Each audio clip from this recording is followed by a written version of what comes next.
This is Real News Media TV, coverage you can trust. Please like, share, subscribe, and hit the notification bell. Select all for daily news updates. 20-year-old mom found dead. A cloud of mystery surrounds the death of 20-year-old Christy Kitty McBean, who was found dead with a single stab wound to the chest at her home in Hurlock, St. James on Monday morning. According to a relative, McBean, who worked at a call center in the Westgate area of Montego Bay, was found in a pool of blood by her mother about 6:30 a.m. Her 6-month-old daughter, who was found in a crib, was unhurt and has since been given a clean bill of health by doctors at the Cornwall Regional Hospital. It is theorized that the infant had not eaten since last Saturday, when her mother was believed to be left for dead by her attackers in her home at Lovers Lane in Hurlock. Her mom has not been able to speak since she saw her body, said the relative, who added that having not heard from her daughter all weekend, she went to check on her on Monday morning and found the door ajar. The death of the former St. James High School student has left the community in a state of shock. Kitty was very quiet, she not trouble nobody. A neighbor told the news of the young woman, who had lived in the community since her years at Irwin Primary School, but had only recently moved to the Lovers Lane area. When the news visited the area yesterday afternoon, the mood was solemn and the McBean's mother had gone to the hospital to pick up her grandchild. A Catherine Hall St. James man has been named as a person of interest as police probe the death. The man, David Brown, was reportedly seen with McBean last Saturday and was known to her, says Senior Superintendent Vernon Ellis. Brown is being asked to make contact with the Montego Bay Police immediately, as they believe he may be able to assist with the investigation. And as the police searched for clues in that murder yesterday, an Ananda alert was activated in the neighboring Johns Hall community for a 15-year-old girl who went missing last Saturday night. The youngster, Tashan Jared, is of dark complexion, slim build, and about 5 feet 4 inches tall. Reports from the Springmount police are that Tashan was last seen at home about 7 p.m. wearing a pink blouse, orange shorts, and a pair of black and white slippers.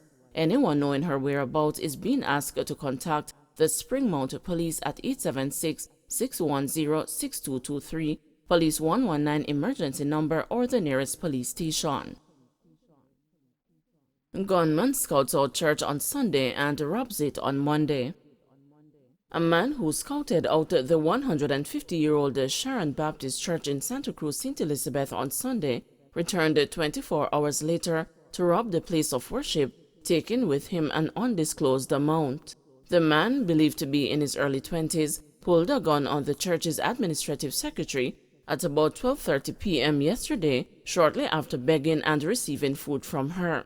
According to the head of the institution, Reverend Dr. Jacob Powell, the man never wore a mask and seemed unbothered about being recognized.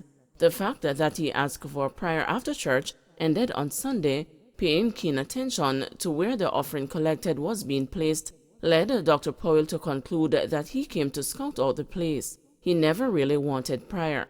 Earlier yesterday, he turned up at the church, which is in near proximity to the Santa Cruz police station. The robber reportedly asked for the Reverend, complaining of being hungry, and after he was fed, pushed the administrative secretary in a corner, and when she tried to run, grabbed her purse with personal cash and the petty cash that was in the office. The man is known by the community, said the Reverend. One person saw him going in and coming out of the church. He wasn't even hiding. He walked out casually, but did leave a bag with clothes behind. The same clothes he was wearing on Sunday, he stated.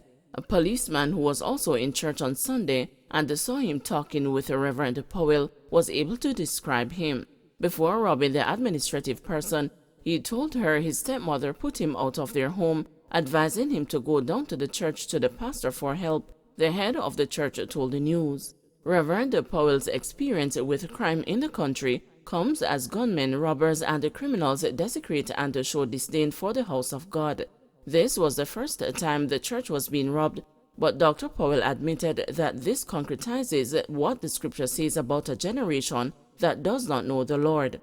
They have no fear of him, they kill people in the church, and they rob pastors, lamented the Reverend, adding that this signals how bad the country is at this time.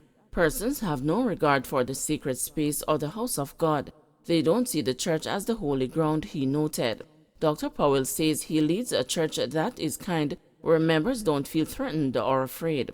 It is a church that gives to people in the community who are in need, he said.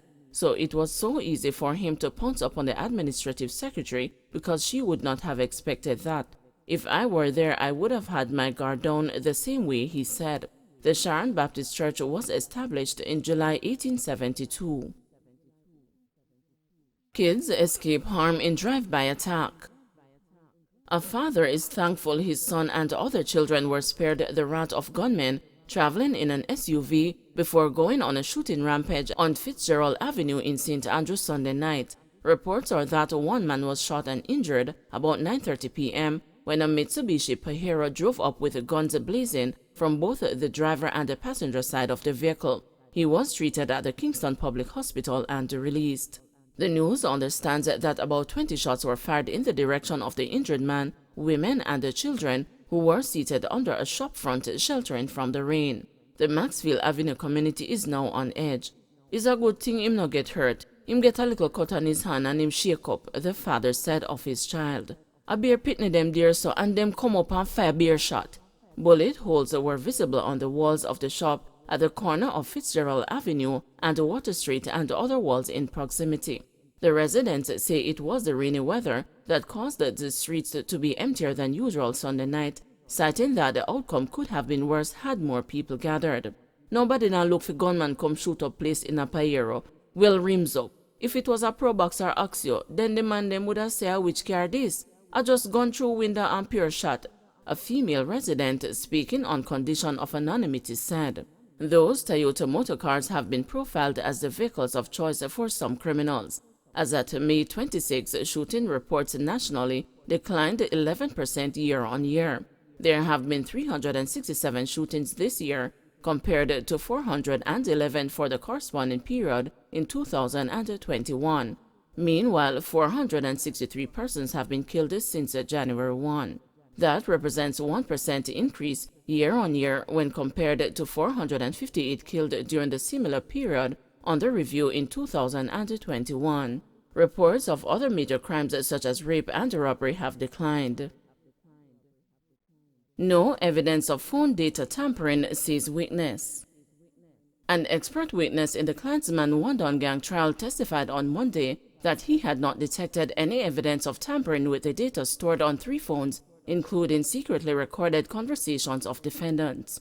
That testimony could be key to the fate of Andre Blackman Brand and the 32 other alleged gang members who are being tried on an indictment with 25 counts under the Criminal Justice Act and the Firearms Act. The secret recordings were reportedly made by a prosecution star witness and a former top-tier gangster on 3 cellular phones, which have been handed over to the police. Following the trial's resumption at the Home Circuit Court on Monday, after a 7-week break, a digital forensic examiner who had examined the data gave details about an extraction report that he had prepared. The police corporal who is assigned at the Communication Forensic and the Cybercrime Division said during his testimony that no changes were made to the phone's data. When asked by the prosecutor how he was able to determine whether the data was altered, the corporal said he had conducted a comparative analysis. However, the expert witness, who started examining the devices on February 7, indicated that he was unable to determine whether the applications on the devices were downloaded by the user. The prosecution witness, who had recorded the secret conversations, had previously testified that he had downloaded a call recording application. During the witness's presentation on the report, which was showcased on the video conferencing monitor, it was revealed that the phone numbers of several alleged gang members were stored in the contact logs of one of the phones designated the Vonimo. Among the contacts and their respective numbers that were detailed by the witness were Jermaine Soldier and City. The witness during his evidence had made several references to Jermaine, whom he identified as Jermaine Robinson, a former Jamaica Defense Force soldier, as well as City Post, whom he said was the gang's deputy leader and who was later identified as defendant Jason Brown. Meanwhile, defense attorney Lloyd McFarlane, who is representing Blackman, complained on Monday about the witness going over evidence that he had earlier given in relation to the recordings. However, Chief Justice Brian Sykes told the lawyer that the exercise was important to show that the recordings were not a product of the witness' machination and that the calls were in fact made. The judge said that it might have been understandable that persons could question whether the prosecution witness made the calls and recorded himself. The expert witness will continue his testimony today. A witness from Flow is also expected to give evidence. The Wandon gang is a breakaway faction of the Klansman gang. Don't forget to like, share, subscribe, and hit the notification bell. Select all for daily news updates.